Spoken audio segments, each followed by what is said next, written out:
26મી જાન્યુઆરીના આ શુભ પાવન અવસર પર હું આપ સર્વને પ્રભુ ઈસુના નામમાં પ્રેમી સલામ પાઠવું છું. સલામ, હાલેલુયા. આજે 26મી જાન્યુઆરી 2025 ભારતના માટે, ભારતની ઇતિહાસને માટે સૌથી મહત્વપૂર્ણ દિવસ છે. આજે આપણો રાષ્ટ્રીય તહેવાર છે, આપણા માટે અતિ મહત્વનો દિવસ છે. કેમ કે આજના દિવસે એટલે કે 26મી જાન્યુઆરી 1950ના દિવસે આજથી 76 વર્ષ પહેલાં આપણા ભારત દેશને એનું પોતાનું સંવિધાન મળ્યું, પોતાનું એક વિધિ વિધાન મળ્યું અને ભારત દેશ એક ગણતંત્ર, એક લોકતાંત્રિક, એક લોકશાહીનો દેશ છે.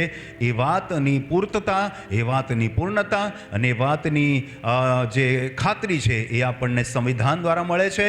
અને એ ખાતરી આપણને થાય છે કે આપણે હવે પૂરેપૂરા આઝાદ છીએ અને આપણા દેશમાં લોકતાંત્રિક રૂપમાં આપણો દેશ હવે આગળ ચાલશે. એમ 26મી જાન્યુઆરી 1950ના દિવસથી સંવિધાન લાગુ પડ્યું અને આજે 76 વર્ષ પૂરા થયા છે. અને આ શુભ અવસર પર હું ફરીથી આપ સર્વ ભારતવાસીઓને શુભકામના પાઠવું છું અને ખૂબ ખૂબ અભિનંદન પાઠવું છું કે 26મી જાન્યુઆરીના આ પાવન દિવસે, આ રાષ્ટ્રીય દિવસે આજે આપણે આ જગ્યા પર એકત્રિત થયા છે. 26મી જાન્યુઆરી એનું એટલું મહત્વ છે આપણા દેશ માટે કે આપણો દેશ આઝાદ છે અને વિશ્વભરની અંદર આપણા દેશનું એક વિશેષ ગૌરવ છે, આપણા દેશનું એક વિશેષ રાષ્ટ્રગીત છે.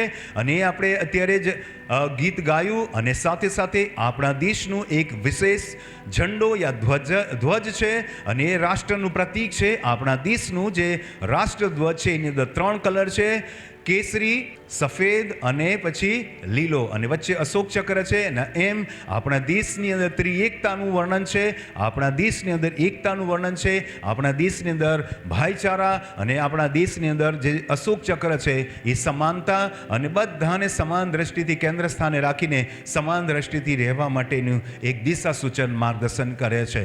ને આપણો દેશ ઉત્તર પ્રગતિ કરી રહ્યો છે. આપણા દેશનો સેટેલાઇટ ચંદ્ર પર, મંગળ પર પહોંચી ગયું છે અને આપણા દેશને આપણે ગૌરવાન્વિત છે ને આપણે બહુ જ ગર્વની સાથે કહી શકીએ છીએ કે આપણે ભારતીય છે અને ભારતીય હોવાનો આપણને ગર્વ છે. આપણા ભારત દેશની અંદર 2 મહત્વના રાજકીય પ્રસંગો છે. પહેલું છે 15મી ઓગસ્ટ 1947માં આપણો ભારત દેશ 200 વર્ષથી પણ વધારે અંગ્રેજોની ગુલામીમાંથી આઝાદ થયો અને લગભગ 4 વર્ષ પછી આપણા ભારત દેશને 26મી જાન્યુઆરી 1950ને દિવસે પોતાનું સંવિધાન મળ્યું. અને સંવિધાન જે બાબા સાહેબ આંબેડકર તથા એની આગેવાનીમાં ઘણા બધા લોકોએ ઘણા બધાનો વર્ષોની જહેમત, મહેનત અને અધ્યયન અને વિવિધ પ્રકારના ભારતના ભાષા અને ભારતની સંસ્કૃતિ, ભારતના ધર્મો અને ભારતના લોકોની ભાતીગળ એટલે કે વિવિધ પ્રકારની બાબતોને ધ્યાનમાં લઈને એક સુવર્ણ સંવિધાન, હું કહું છું એને ગોલ્ડન કોન્સ્ટિટ્યુશન કહું છું, સુવર્ણ સંવિધાનની રચના કરી. અને સંવિધાન આજે આપણા ભારત દેશમાં લાગુ છે અને સંવિધાનનો આપણે સન્માન કરીએ છીએ, એ સંવિધાનને આપણે માનીએ છીએ. તો આપણે આજે બહુ જ મહત્વપૂર્ણ સંદેશમાં શીખ જવાના છે.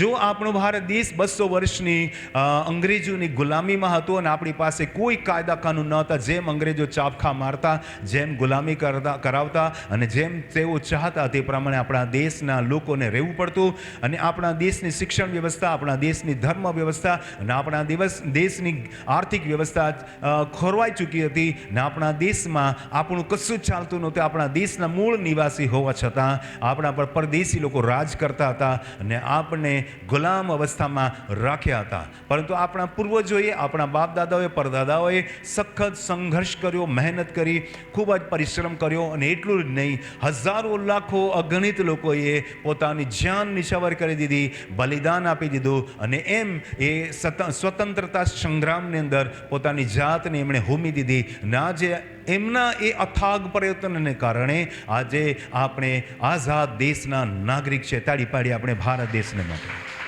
તો આપણા દેશની જે રીતે ગુલામીમાંથી આઝાદી તરફના પ્રયાસને માટે લાખો અગણિત લોકોએ જાન કુરબાન આપી દીધી. શહીદ ભગતસિંહ, સુખદેવ વગેરેને આપણે ક્યારેય ભૂલી નહીં શકીએ. ગાંધીજી, જવાહરલાલ નહેરુ તથા અન્ય તમામ સરદાર પટેલ જેવા મહાન નેતાઓને આપણે કદી નહીં ભૂલી શકીએ. એમના યોગદાનને કારણે આજે આપણે આ દેશમાં આપણી પોતાની રીતે, પોતાની લોકતાંત્રિક રીતે આપણે સરપંચને ચૂંટીએ છીએ, આપણે તાલુકા પ્રમુખને ચૂંટીએ છીએ, આપણે MP એટલે મેમ્બર્સ ઓફ પાર્લામેન્ટને ચૂંટીએ છીએ, આપણે એક મુખ્યમંત્રીને ચૂંટીએ છીએ, આપણે રાષ્ટ્રના મુખ્ય જે પ્રધાન છે, વડાપ્રધાનની આપણે ચૂંટણી કરીએ છીએ. અને એમ આપણે નિયુક્ત કરેલા આપણી પસંદગીના લોકતાંત્રિક રૂપમાં આપણે આપણા નેતાઓને પસંદ કરીએ છીએ. ના, આપણા દેશમાં પાછલા 76 વર્ષથી લોકતંત્ર ચાલી રહ્યું છે, લોકશાહી ચાલે છે. અને એ લોકશાહીને કારણે હું આજે આઝાદીની શ્વાસ લઈ શકું છું. આજે મુક્ત મને હું કોઈ પણ ધર્મ પાળી શકું છું. ભારતના સંવિધાનના નિયમ પ્રમાણે મને સ્વતંત્રતા મળી છે બોલવાની, મને સ્વતંત્રતા મળી છે કોઈ પણ ધર્મ પાળવાની, મને સ્વતંત્રતા મળી છે મારા જે ધર્મ હશે એનો પ્રચાર કરવાની. તો આપણા સંવિધાનને માટે, બાબા સાહેબ આંબેડકરના માટે જોરદાર તાળી પાડીએ. આપણે એમને પણ આપણે આજના દિવસે યાદ કરીએ કે એમણે આપણને એટલી છૂટ આપી કે મને જે ધર્મ યોગ્ય લાગે, જે મને માનવું હોય હું માની શકું. મને પથ્થરમાં ભગવાન દેખાતો હોય એ પણ મારી માન્યતા છે, અને મને નિરાકાર પરમેશ્વર દેખાતો હોય, મને મારા હૃદયમાં ઈશ્વર દેખાતો એ પણ મારા સંવિધાનની દેન છે. મારી મરજી કે હું ઈશ્વરને કયા રૂપમાં માનું, અને એ ગૌરવ આપણને મળ્યું છે, છૂટ આપણને મળી છે. અને હું જે ધર્મ પાળું એને મારે કોઈ પણ વ્યક્તિને દોષ આપ્યા વગર, કોઈ પણ વ્યક્તિને લાગણી દુભાવ્યા વગર હું એ મારા ધર્મ યા મારા પરમેશ્વરનો હું મહિમા કરી શકું છું. અને પ્રભુને માનનારો વ્યક્તિ તરીકે હું બાઇબલનો પ્રચાર કરી શકું, હું બાઇબલની વાતો કરી શકું છું. અને કોઈની પણ લાગણી દુભાવ્યા વગર, કોઈને પણ ઠેસ પહોંચાડ્યા વગર હું પ્રભુ ઈશ્વરની સુવાર્તા પ્રચાર કરી શકું છું. એ દેશનો હું નાગરિક છું, અને એ દેશના નાગરિક હોવાનું મને ગર્વ છે. અને તમને પણ ભારતીય હોવાનો ગૌરવ છે. જો તમને ભારતીય હોવાનો ગૌરવ હોય તો આપણા ભારતવાસી તરીકે તમે એકવાર જોરદાર તાળી પાડીએ અને ઈશ્વરનો આભાર માનીએ. થોડા વર્ષો પહેલાં જ્યારે આપણો દેશ ગુલામ હતો ત્યારે આપણા દેશના લોકો અલગ અલગ પ્રકારની તકલીફોનો સામનો કરતા હતા, અને એમના જીવનમાં એક જ મકસદ હતો, એક જ હેતુ હતો. આપણો દેશ જ્યારે આઝાદ નહોતો ત્યારે તમામ દેશવાસીઓનો એક સરખો હેતુ હતો, એક સરખો ઉદ્દેશ હતો, અને તે હતો આઝાદી. આઝાદી, સ્વતંત્રતા, લોકશાહી.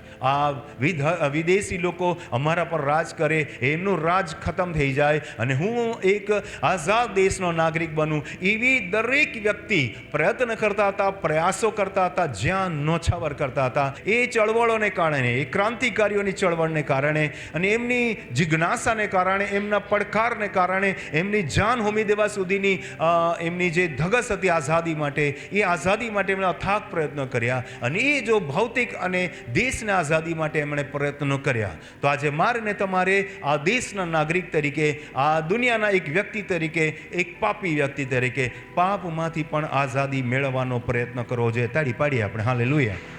જો આપણને રાજકીય આઝાદીની જરૂર હતી, આપણને લોકતંત્રની આઝાદીની જરૂર હતી, આપણને દેશની આઝાદીની જરૂર હતી, અને એના માટે જો આપણે જાન નોછાવર કરવા સુધી ફાંસીએ હસતે હસતે ચડી ગયા આપણે, અને એ આઝાદી માટે આપણે આટલા બધા પ્રયત્નો કર્યા, તો આપણે આત્મિક આઝાદીની પણ પ્રયત્ન કરવો જોઈએ, આત્મિક આઝાદી માટે પણ પ્રયાસો કરવો જોઈએ, એને માટે પણ ક્રાંતિ કરવી જોઈએ, એને માટે પણ આપણે જુસ્સાથી આગળ વધવું જોઈએ. આપણા તમામ જે સ્વતંત્ર સેનાની છે એમને માટે હું નમન કરું છું, એમને હું પ્રણામ કરું છું. અને સાથે સાથે હું આજે પ્રભુના સેવક તરીકે વાત પણ કહેવા માંગુ છું કે આજે મને ને તમને પણ આઝાદીની જરૂર છે. મને ને તમને જો દેશના એક સંવિધાનને આપણને 76 વર્ષ પહેલાં બાબા સાહેબ આંબેડકર તથા એમના સાથેના અસંખ્ય લોકોએ મળીને એક સંવિધાન આપ્યું, આપણને એક નીતિ નિયમનું પુસ્તક મળ્યું, આપણા દેશને ચલાવવા માટે સોનેરી સંવિધાન આપણને મળ્યું. એ જ રીતે મારા આત્મિક જીવનને ચલાવવાના માટે મારી પાસે પણ એક સોનેરી સંવિધાન છે, અને એ છે આપણું બાઇબલ. તાળી પાડીએ આપણે. હાલેલુયા. જે રીતે આપણને ભૌતિક આઝાદી અને રાષ્ટ્રની આઝાદીની માટે આપણે અથાગ પ્રયત્નો કર્યા, એ જ રીતે આપણે આત્મિક આઝાદી માટે અથાગ પ્રયત્નો કરવાની જરૂર છે.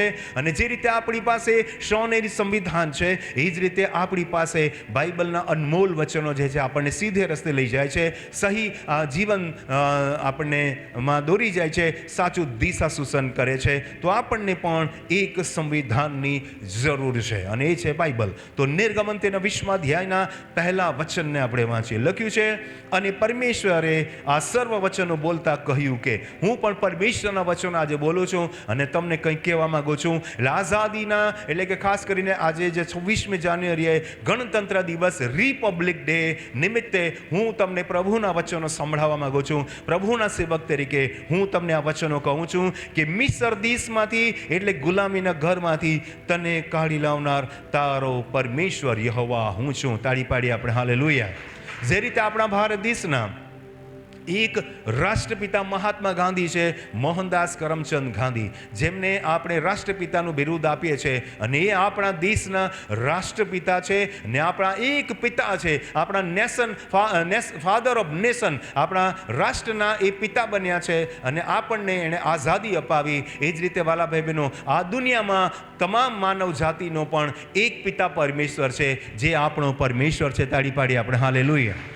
જે રીતે આપણા દેશમાં પણ એક જ રાષ્ટ્રપિતા છે, બીજા કોઈ રાષ્ટ્રપિતા ન હોય, એક અનન્ય હોય, મોહનદાસ કરમચંદ ગાંધી, એને જેને આપણે મહાત્મા કહીએ છીએ, જે આઝાદીને માટે એમણે અથાગ પ્રયત્ન કર્યા અને એ રાષ્ટ્રપિતાનું બિરુદ પામ્યા. એ જ રીતે એક જ રાષ્ટ્રપિતા છે આપણા મહાત્મા ગાંધીજી. એ જ રીતે આપણા તમામ ભારતવાસીઓને હું કહેવા માગું છું, તમામ દેશ અને દુનિયાના લોકોને આજના સુપાવન પર્વને નિમિત્તે કહેવા માગું છું કે આપણી માનવ જાતિનો પણ એક જ પરમેશ્વર છે, અને એ પરમેશ્વર આપણે યહોવા તરીકે ઓળખે છે. કે યહોવાનો મતલબ થાય સનાતન પરમેશ્વર, જે નિરાકાર છે, જેનું કોઈ નામ, રંગ, રૂપ, આકાર નથી. એ સર્વનો અધિપતિ છે, સર્વનો રાજા છે. એ પરમેશ્વરને માટે એકવાર આપણે જોરદાર તાળી પાડીએ.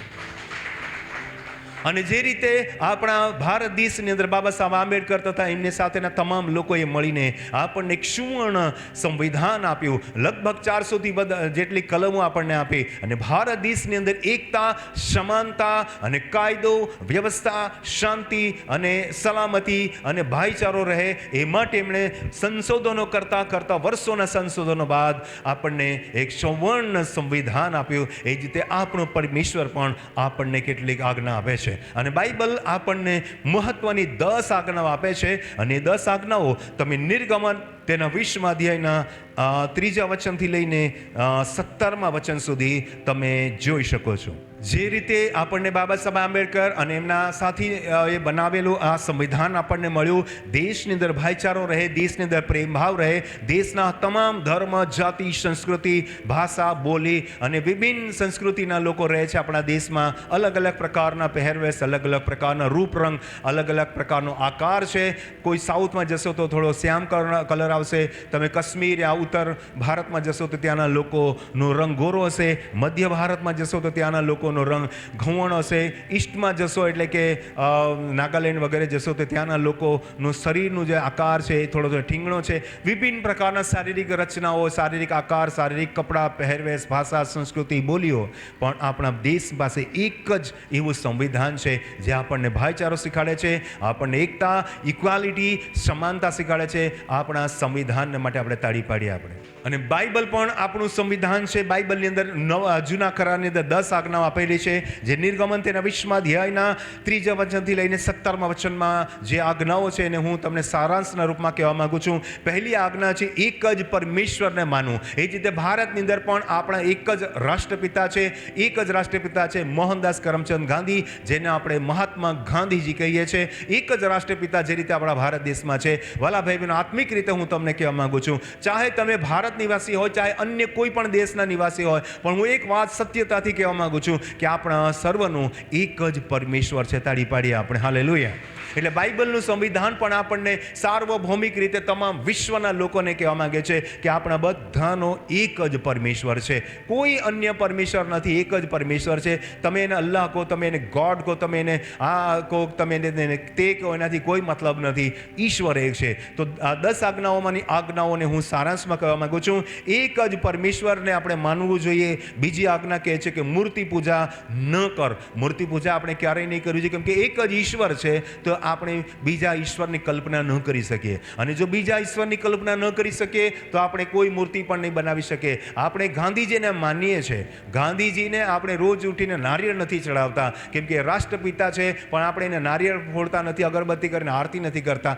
રાષ્ટ્રપિતા તરીકે સન્માન કરીએ છીએ, પણ કોઈ દેવી દેવતા તરીકે આપણે સન્માન નથી કરતા. એ જ રીતે ભલા ભાઈ બહેનો, ઈશ્વર તો સર્વવ્યાપી છે, એને પૂજા કરવી કોઈ સંભવ જ નથી, એની પૂજા કરી શકાય, કેમ કે એ ઈશ્વર છે અને ઈશ્વરની કદાપી મૂર્તિ પૂજા ન થઈ શકે. તો બીજી આજ્ઞા આપણને કહે છે કે મૂર્તિ પૂજા ન કર. ત્રીજી આજ્ઞા કહે છે કે તારા પરમેશ્વરનું નામ વૃથા ન લે અથવા તો વ્યર્થ ન લે. આપણે અમસ્તું જ નામ ખોટું ન લેવું જોઈએ ઈશ્વરનું. ગાંધીજીને પણ આપણે કોઈ રીતે વગવતા નથી કે મારો ગાંધીજી, આ મારા ગાંધીજી. આપણે એનું નામ બદનામ કરીએ તો આપણને રાષ્ટ્રદ્રોહ લાગે છે. ગાંધીજીના વિષયમાં યદિ કોઈ બોલી દે, કોઈ ખરાબ બાબત બોલી દે, તો રાષ્ટ્રપિતાના સન્માનને અવગણના કરવાને કારણે એને રાષ્ટ્રદ્રોહનો પણ કાનૂન લાગી શકે છે. એ જ રીતે આપણા પરમેશ્વરનું નામ કદાપી આપણે નિંદનીય ન બનાવવું જોઈએ. આપણા જીવન ચરિત્ર દ્વારા, આપણા વાણી વર્તન દ્વારા કદી પણ ઈશ્વરને બટ્ટો ન લાગવો જોઈએ. ઈશ્વરને કદી અપમાન ન થવું જોઈએ. એટલે ત્રીજી આજ્ઞા કહે છે કે તારા પરમેશ્વરનું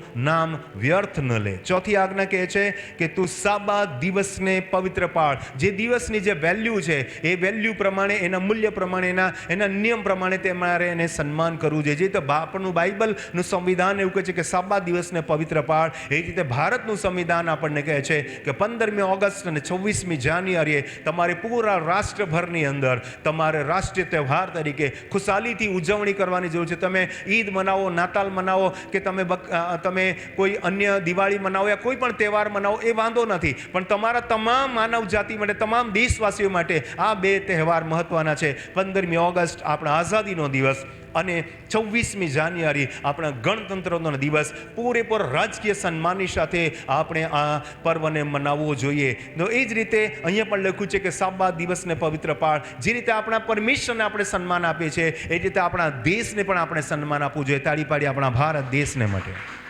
ચોથી આજ્ઞા આપણે જોઈ ગયા. પાંચમી આજ્ઞા જોઈએ. પાંચમી આજ્ઞા શું કહે છે? તારા માતા પિતાનું સન્માન કર. અને મા બાપનું સન્માન કરવું જોઈએ. એ ભારતીય પ્રથા પણ આપણને શીખવાડે છે અને બાઇબલનું સંવિધાન પણ આપણને શીખવાડે છે કે તારા માતા પિતાનું સન્માન કર. તો અહીંયા કૌટુંબિક ભાવના, જે રીતે આપણા ઘરમાં માતા પિતા છે એમની સાથે આપણે સન્માનથી રહીએ છીએ, તો તે જ રીતે આપણા ભારત દેશના તમામ નાના મોટાનું આપણે સન્માન કરવું જોઈએ. છઠ્ઠી આજ્ઞા કહે છે કે તું ખૂન ન કર. કે ભારતીય સંવિધાન આપણને ખૂન કરવાને ના પાડે છે. ખૂનની સજા 302 કલમ પ્રમાણે 14 વર્ષ યા જન્મટીપ એટલે કે આજીવન કારાવાસ થઈ શકે છે. ફાંસીની સજા પણ થતી હતી ભારતમાં, પણ કેટલાક કારણોસર મોટે ભાગે ફાંસીની સજા ટાળવામાં આવે છે.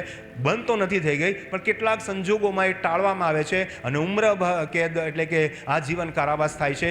કેટલાક રેર કેસમાં આપણે ફાંસીની સજા પણ આપવામાં આવે છે. 302ની કલમ જે છે એ ભારતીય સંવિધાનની જે કલમ પ્રમાણે ખૂનની, હત્યાના, ઈરાદાપૂર્વક કરેલી હત્યાના કેસમાં એ આપણને લાગુ પડે છે. તો જે રીતે ભારતીય સંવિધાન આપણને ખૂન કરવા પર આજીવન કારાવાસની સજા આપે છે અને ખૂન કરવું એક બહુ મોટી ગુનાની અંદર એ કેટેગરીમાં આવે છે, એ જ રીતે બાઇબલનું સંવિધાન આપણને કહે છે, બાઇબલની 10 આજ્ઞાઓ આપણને શીખવાડે છે કે કોઈ પણ વિરોધ, કોઈ પણ ધાર્મિક વિરોધ, કોઈ પણ જાતિગત વિરોધ, કોઈ પણ સંપ્રદાયના વિરોધથી તમારે ખૂન કરવું નહીં. અને આપણે મણિપુરની અંદર જોઈ ગયા અને કંઈ જે ઉત્તર ભારતની અંદર કંઈ કેટલાય જગ્યાઓ પર આપણે જોઈએ છે કોમી રમખાણો થઈ જાય છે અને એકતા નથી જળવાતી અને લોકો ધાર્મિક કારણો લઈને, જાતિગત કારણોને લઈને યા કોઈ અન્ય કારણોને લઈને લોકોની હત્યા કરી નાખે છે, જે બાઇબલ પણ ના પાડે છે અને આપણું ભારતીય સંવિધાન પણ ના પાડે છે. તાળી પાડી આપણે પરમેશ્વરના બાબતને માટે આપણે મહિમા આપીએ કે ખૂન ન કરવું જોઈએ, એ બાઇબલ પણ ના પાડે છે અને ભારતીય સંવિધાનની દંડ સંહિતા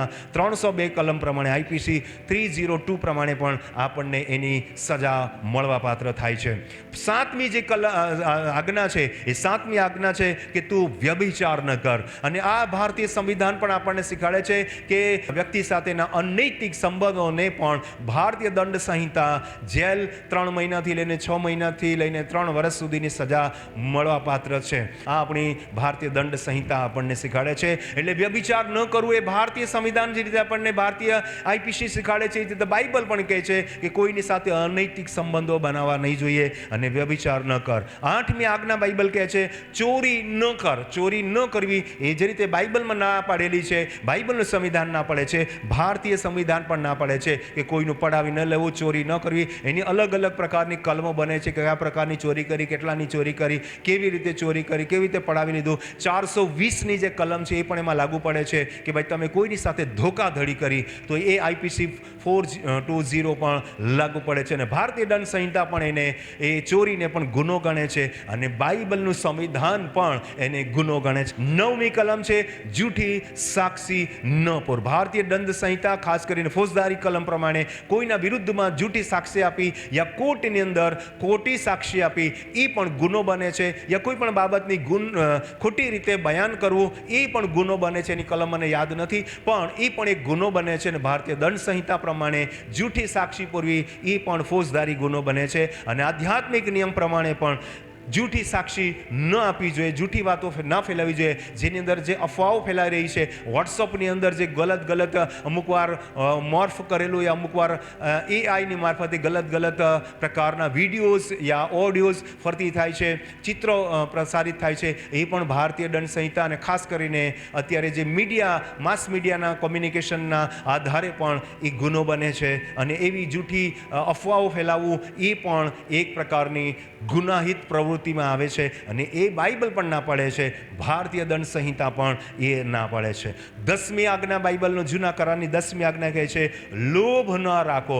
લોભ લાલચ પણ ન રાખવો જોઈએ. ભારતીય દંડ સંહિતાના આધારે પણ જોઈએ છે કે ઘણા લોકો લોભ લાલચમાં પાડી દે છે, ગલત પ્રકારની સ્કીમો બનાવે છે, સ્કેમ્સ એટલે કૌભાંડ કરે છે અને લોકોને લોભામણી યોજનાઓ બતાવીને એમની સાથે એમનું પડાવી લે છે, એમની સાથે ગેરવ્યવહાર કરે છે. આ પણ ભારતીય દંડ સંહિતા પ્રમાણે જેમ કે 420 અને અન્ય કલમો લાગુ પડે છે અને એ પણ એક પ્રકારની કલમ બને છે. અને લોભ રાખવો એ આત્મિક રીતે પણ નકારાત્મક બાબત છે, એ પણ ન કરવું જોઈએ. અને ભારતીય દંડ સંહિતા પ્રમાણે પણ એ આપણને ના પડે છે. તો આપણે બાઇબલને માટે અને આપણા ભારતીય સંવિધાનને માટે આપણે તાળી પાડી કે આપણને બંને સચોટ રીતે સારું, સૌમ્ય, આનંદિત અને સુખાકારી અને સમાનતાના ધોરણે જીવન જીવવાની પ્રેરણા આપે છે. તાળી પાડીએ આપણે. હાલેલુયા. આપણને પ્રભુ ઈસુ કહે છે કે તમે દુનિયાના કોઈ પણ ખૂણાના નાગરિક કેમ ન હોય, ચાહે ભારત દેશના નાગરિક હોય, અમેરિકાના નાગરિક હોય, કોઈ પણ દેશના નાગરિક હોય, પણ તમારા દેશમાં તમે આંશિક ગુલામીમાં ભલે જીવતા હોય, પણ એક વાત યાદ રાખો,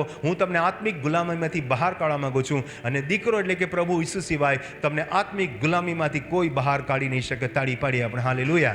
જે રીતે આપણા ભારત દેશની આઝાદી માટે સેંકડો હજારો લોકોએ હસતા મોડે ફાંસીને માચડે ચડી ગયા, બલિદાન આપ્યું, જેમાં શહીદ ભગતસિંહ મારા ખાસ આઈડલ છે. હું એના આદર્શ માનું છું. એ શહીદ ભગતસિંહને હું નમન કરું છું. એ શહીદ ભગતસિંહ જુવાન વયે બિલકુલ કુંવારી અવસ્થામાં જ્યારે એમણે લગ્ન કરવાના હતા, જ્યારે એમણે બાળકો પેદા કર્યા, જ્યારે એમણે થનગનાટથી દાંપત્ય જીવન જીવવાનું હતું, એ બધું જ મૂકીને દેશની આઝાદી માટે કુંવારી અવસ્થામાં પોતાનું બલિદાન આપી દીધું. એ જ રીતે વાલા ભાઈ બહેનો 33.5 વર્ષની વયમાં પ્રભુ ઈસુએ કુંવારી અવસ્થામાં ના કોઈ રાજા બન્યા, ના કોઈ પરિવાર બનાવ્યું, ના કોઈ પત્ની બાળકો, એમને કોઈ પોતાના વ્યક્તિગત જીવનની ચિંતા નહોતી. માનવ જાતિના ઉદ્ધારને માટે, માનવ જાતિની મુક્તિને માટે એણે પણ હસતા મળે કાલના ક્રૂસ પર પોતાનું બલિદાન આપ્યું. તાળી પાડીએ આપણે. હાલેલુયા. હું એ જ દેશના જે બલિદાન દાતાઓ છે, જેમાં શહીદ ભગત છે, એને હું સલામ કરું છું. એ જ રીતે મારા આત્મિક જીવનને આઝાદી આપનાર મારા પ્રભુ ઈસુને હું સલામ કરું છું. તાળી પાડીએ આપણે. હાલેલુયા. વાલા ભાઈ બહેનો, આપણે વચન વાંચીએ. 36મું વચન લખ્યું છે, માટે જો દીકરો તમને મુક્ત કરે તો તમે ખરેખર મુક્ત થશો. આપણા ભારત દેશની અંદર ક્રાંતિકારીઓ પોતાનું જાન આપી દીધો અને દેશને આઝાદી અપાવી. એ જ રીતે વાલા ભાઈ, પ્રભુ ઈસુએ પણ પાપ અને શૈતાનની સાથે ક્રાંતિ કરી અને પાપ અને શૈતાનને હરાવીને એ પુનરુત્થાન પામ્યા અને આકાશમાં ઉચકી લેવામાં આવ્યા. અને એ પ્રભુ ઈસુ તમને ને મને પાછા લેવા માટે આવી રહ્યા છે. તાળી પાડી આપણે પ્રભુ ઈસુના નામમાં. હાલેલુયા. હાલેલુયા. આપણે વચન વાંચીએ. રોમનને પત્ર 3 અધ્યાય અને 23માં વચનમાં લખ્યું છે કે સગળાએ પાપ કર્યું છે અને પરમેશ્વરના મહિમા વિશે સગળા અધૂરા છે. વાલા ભાઈ બહેનો, કોઈ એમને કહે કે આ ધર્મનો એટલે હું શ્રેષ્ઠ છું, કોઈ એમને કહે છે કે હું આ ધર્મનો એટલે શ્રેષ્ઠ છું, કોઈ એમને કહે છે કે મારી આ જાતિ છે, ઉચ્ચ જાતિમાં જન્મેલો છું એટલે હું શ્રેષ્ઠ. ભાઈ, દુનિયાના હરેક ધર્મના લોકો હોય, હરેક દેશના લોકો હોય, હરેક જાતિના લોકો હોય, એ પાપી ચોક્કસ છે ને છે. કોઈ એમ કે હું બ્રાહ્મણ છું, કોઈ કે હું ક્ષત્રિય છું, કોઈ કે હું વૈશ્ય છું, ને કોઈ કે હું શુદ્ર છું. એનાથી કોઈ નિસ્બત નથી. કોઈ કે મારું તો ખ્રિસ્તી ધર્મ છે, કોઈ કે હું હિન્દુ ધર્મ, કોઈ કે મારા ભાઈ, એનાથી કોઈ નિસ્બત નથી. એક વાત નિશ્ચિત યાદ રાખવાની જરૂર છે. તમે આપણે ભારતના નિવાસી હોઈએ કે દુનિયાના કોઈ પણ ખૂણાના નિવાસી હોય, એક વાત યાદ રાખવાની કે તમે ને હું પાપી છે અને પાપી હોવાને કારણે મારે ને તમારે આત્મિક ગુલામીમાંથી છૂટવાને માટે પ્રભુ ઈસુની જરૂર છે. તાળી પાડી આપણે. હાલેલુયા. બધા બોલો હાલેલુયા. રોમનને પત્ર તેનો 6 અધ્યાય અને 22મું વચન કહે છે, પણ હમણાં પાપથી મુક્ત થયેલા અને દેવના દાસ થયેલા હોવાથી તમને આ ફળ મળે છે કે તમે પવિત્ર થાઓ છો અને પરિણામે તમને અનંત જીવન મળે છે. તાળી પડીએ વચનને માટે. જે રીતે આથી 76 વર્ષ પહેલાં 26મી જાન્યુઆરી 1950ને દિવસે આપણી પાસે એક સુવર્ણ સંવિધાન આવ્યું આપણા દેશના તમામ લોકો માટે એકતા અને સમાનતામાં રહેવાને માટે ભારતીય સંવિધાન આપણી પાસે છે ને આપણે આજે ભારત દેશના નિવાસી છે. જે રીતે આપણને આઝાદી મળેલી છે ને આપણા દેશમાં આપણે કોઈ પણ ધર્મ પાળી શકીએ છીએ, કોઈ પણ સારી વાતો કરી શકીએ છીએ અને કોઈ પણ સારી વાતો બોલી શકીએ છીએ. વાણી સ્વતંત્રતા છે આપણી પાસે, તો આપણે કોઈ પણ સારી વાતો બોલી શકીએ છીએ. કોઈને દુભાવ્યા વગર, કોઈને નુકસાન કર્યા વગર આપણે સારી વાતો પ્રસારિત કરી શકીએ છીએ. તે જ રીતે બાઇબલ કહે છે કે હમણાં તમે પાપથી મુક્ત થયેલા છો. તાળી પાડી આપણે હાલેલુયા. 200 વર્ષની અંગ્રેજોની ગુલામીમાંથી આપણે 15મી ઓગસ્ટ 1947 દિવસે ભલે આઝાદ થયા અને એને આપણે લગભગ 78 વર્ષ 79 વર્ષ થયા, પણ એ વાત યાદ રાખવાની જરૂર છે કે આપણા માટે 2000 વર્ષ પહેલાં પ્રભુ ઈશ્વર કાલીના ક્રૂસ પર બલિદાન આપ્યું. અને આજે જો તમે પ્રભુ ઈશ્વર પર વિશ્વાસ કરો છો તો આજે તમારા માટે આઝાદીનો દિવસ છે. તાળી પાડી આપણે હાલેલુયા. અને જો તમે એ આઝાદ થઈ ગયેલા છો તો બાઇબલ શું કહે છે કે તમે આઝાદ થઈ ગયેલા છો અને હવે તમે પવિત્ર થાઓ છો. હવે તમે પવિત્ર છો. જે રીતે આપણે ભારતની અંદર લોકશાહી છે, એક લોકશાહીનો એક વ્યક્તિ વડાપ્રધાન બની શકે છે, તો હું અને તમે પણ વડાપ્રધાન બની શકે છે. કેમ કે વડાપ્રધાન બનવા માટે તમારી પણ જેટલી લાયકાત છે એટલા હાલના આપણા વડાપ્રધાન, હું નામ નથી દેતો, હાલના આપણા વડાપ્રધાનની જે લાયકાત છે એ લાયકાત ભારતના હરેક નાગરિકની છે. જે વયસ્ક છે 18 વર્ષથી મોટી વ્યક્તિ, કોઈ પણ વ્યક્તિ ભારત દેશનો વડાપ્રધાન બની શકે છે, ભારત દેશનો રાષ્ટ્રપતિ બની શકે છે, યા દેશના કોઈ પણ નેતા બની શકે છે. કેમ કે હું અને તમે એક સમાન ભારતના નાગરિક છે અને તમે ને હું દેશના ઉચ્ચ સ્થાને બિરાજી શકીએ છીએ. કેમ કે આપણે બધા જ સમાનતાના ધોરણ છે. આજે આપણે જેમને ચૂંટીને વડાપ્રધાન બનાવ્યા એ પણ ભારત દેશનો આઝાદ દેશનો નાગરિક છે અને હું અને તમે પણ આઝાદ દેશના નાગરિક છે. તાળી પાડી આપણે હાલેલુયા.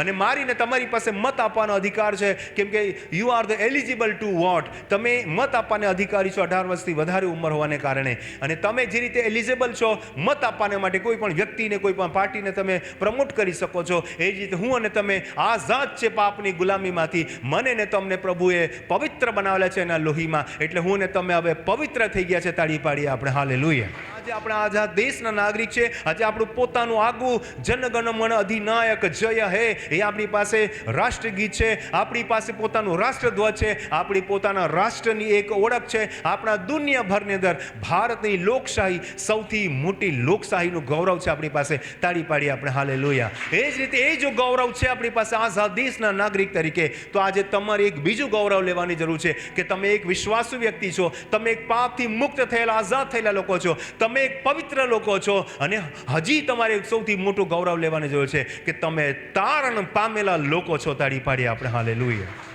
આ ગૌરવ આજે લેવાની છે. જેમ તમે ગૌરવ લો છો કે આઈ એમ એન ઇન્ડિયન, હું એક ભારતીય હોવાનો મને ગર્વ છે, તો તમારે એ વાતનું પણ ગૌરવ લેવાની જરૂર છે કે હું એક વિશ્વાસુ વ્યક્તિ છું, હું એક પવિત્ર વ્યક્તિ છું, હું તારણ પામેલ વ્યક્તિ છું. દરેક વ્યક્તિ બોલો, હું તારણ પામેલ વ્યક્તિ છું. તાળી પાડીએ આપણે હાલેલુયા. રોમનને પત્ર તેનો 8મો અધ્યાય અને બીજું વચન વાંચીને આજના સંદેશને આપણે સમાપ્ત કરીશું. કેમ કે ખ્રિસ્ત ઈસુમાં જીવનના આત્માનો જે નિયમ છે તેણે મને પાપના તથા મરણના નિયમથી મુક્ત કર્યો છે. તાળી પાડી આપણે હાલેલુયા. 15મી ઓગસ્ટ 1947ના દિવસે આઝાદીની ઘોષણા કરવામાં આવી અને કહેવામાં કે આજથી આપણે અંગ્રેજોની ગુલામીમાંથી આઝાદ છે, આપણો દેશ હવે સ્વતંત્ર થઈ ગયો છે. અને 26મી જાન્યુઆરી 1950ના દિવસે સંવિધાન લાગુ થયું ને આજે 76 વર્ષ થઈ ગયા. એ વાતના આપણે આજે એ બાબતને કારણે આપણે આજે આઝાદ દેશના નાગરિક છે. એ જ વાતની ખાતરી હું તમને આધ્યાત્મિક રીતે કરવા માંગુ છું. કેમ કે ખ્રિસ્ત ઈસુમાં, કોનામાં? ખ્રિસ્ત ઈસુમાં જીવનના આત્માનો જે નિયમ છે તેણે મને હવે પાપના તથા મરણના નિયમથી મુક્ત કર્યો છે. હવે અંગ્રેજીનું શાસન, યા ઈસ્ટ ઇન્ડિયા કંપનીનું શાસન, યા રાણી વિક્ટોરિયાનું શાસન હવે આપણા પર નથી ચાલતું. આપણું શાસન આપણા હાથમાં છે. આપણા શાસનને આપણે લોકશાહી કહીએ છીએ. લોકો વડે, લોકો દ્વારા, લોકો માટે ચાલતું તંત્ર, એટલે લોકતંત્ર છે આપણી પાસે. તાળી પાડી આપણે હાલેલુયા. એ જ રીતે બાઇબલ આપણને લોકતંત્ર જેવી જ વાત કરે છે. પોતાની મરજીથી તમે પ્રભુ ઈશ્વરને માની શકો છો. કોઈ બંધન નથી, કોઈ લોભ લાલચ નથી, કોઈ દબાણ નથી. તમે તમારી પોતાની મરજીથી, ખુશીથી પ્રભુ ઈસુ પર વિશ્વાસ કરી શકો છો. અને જ્યારે તમે પ્રભુ ઈસુ ખ્રિસ્તમાં, શબ્દ લખેલો છે, પ્રભુ ઈસુ ખ્રિસ્તમાં વિશ્વાસ કરો છો ને એ નિયમ તમે પાળો છો, પ્રભુ ઈસુના નિયમમાં આવી જાઓ છો, પ્રભુ ઈસુના વિશ્વાસમાં આવી જાઓ છો, તો તમને પાપના તથા મરણના નિયમથી તમને પ્રભુ ઈસુ મુક્ત કરે છે. અને આજે હું જે રીતે ભારત દેશમાં એક આઝાદ નાગરિક છું, એ જ રીતે આત્મિક રીતે પ્રભુ ઈસુમાં હું પાપથી મુક્ત થયેલો, તારણ પામેલો વ્યક્તિ છું. તાળી પાડી આપણે હાલેલુયા. આજના સંદેશ દ્વારા હું તમને કહેવા માંગુ છું કે આપણી પાસે ભારતીય સંવિધાન છે, અવર ઇન્ડિયન કોન્સ્ટિટ્યુશન છે, ભારતીય સંવિધાન છે. એ સુવર્ણ સંવિધાનને માટે મને ગર્વ છે. અને એ જ રીતે આપણી પાસે બાઇબલ છે, જૂનો કરાર, નવો કરાર. અને જે રીતે આપણા દેશના જે બંધારણના ઘડવૈયા તરીકે ડૉક્ટર બાબા સાહેબ આંબેડકર છે, એનું ગૌરવ છે મને. એ જ રીતે આપણા દેશમાં અન્ય નેતાઓ છે, એ જ રીતે આપણા બાઇબલની અંદર 40થી વધારે લેખકોએ આ બાઇબલ લખ્યું. અને એનો જે મુખ્ય પ્રણેતા છે, લખનાર, એ પવિત્ર આત્મા છે, જે મને પાપના અને મરણના બંધનમાંથી મુક્ત કરે છે. તાળી પાડી આપણે હાલેલુયા. તો ભારતના તમામ નિવાસીઓને હું પ્રભુના સેવક તરીકે 26મી જાન્યુઆરી ગણતંત્ર દિવસ નિમિત્તે ખૂબ ખૂબ શુભકામના પાઠવું છું. આપણા ભારત દેશને માટે જોરદાર તાળી પાડીએ આપણે. અને ધર્મ સેવક તરીકે તમને આ વચનો દ્વારા હું તમને પાપના અને મરણના બંધનમાંથી છૂટવા માટેનો તમને સંદેશ આપ્યો. જો ભારતના લોકોએ આઝાદી માટે તનતોડ મહેનત કરી, પ્રાણનું બલિદાન આપ્યું, એ જ રીતે તમારે ને મારે પણ આજથી પ્રયત્ન કરવાની જરૂર છે કે તમે હું પાપના મરણના બંધનમાંથી છૂટી જઈને, જે લોકો છૂટી ગયા છે તેઓ પવિત્ર થયેલા છે, અનંત જીવન પામેલા છે. પણ જેઓ નથી છૂટ્યા તેવા લોકોને માટે આજનો સંદેશો પ્રેરણાદાયક સંદેશ છે. તેઓ પ્રભુ ઈસુની પાસે આવે અને પ્રભુ ઈસુને જીવન સમર્પણ કરે, પવિત્ર બની જાય અને ઉદ્ધાર અને તારણની ખાતરી પામી લે. તાળી પાડીએ પ્રભુ ઈસુને માટે. તો આજનો સંદેશો આપણે અહીંયા સમાપ્ત કરીએ છીએ. પ્રભુ ઈસુ આજના સંદેશ દ્વારા તમ સર્વને પુષ્કળ પુષ્કળ આશીર્વાદિત કરે. એકવાર ફરીથી તાળી પાડી દઈએ.